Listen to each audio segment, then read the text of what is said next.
haddaad doonaysid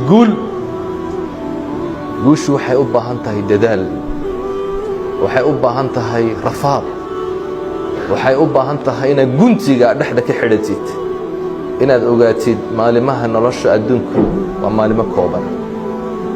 waxaa lagaa doonayo waa wax weyn adduun iyo aakhiro. waxaa lagaa doonayo wax soka ma aha, waa wax weyn inaad dhaqaaqdid, ficilina la timaadid. kuma lihi seef qaado oo orod, kuma lihi meelaha boodbood. qorshe dhigo, waxaad u dhiganaysid waa inuu noqdo wax weyn, waa inaad dhaqaaqdid, waa inaad ficil la timaadid. laakiin inaad meel fadhidid waad ku uri. biyahu hadday dhaqaaqi waayaan oo meel ay fadhiyaan way uraan.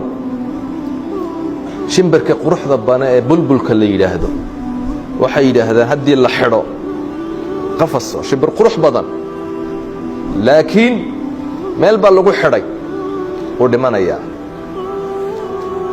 libaaxu muxuu u noqday maxaa loo yidhaahdaa waa boqorka kaynta. dhaqaaq buu la yimid oo kaynta gebigeygii buu la yimid. adiguna haddaad dhaqaaqi weydid waad uri, haddaad dhaqaaqi weydid qiimo yeelani maysid, waad dhiman. haddaad dhaqaaqi weydid waad dulloobi.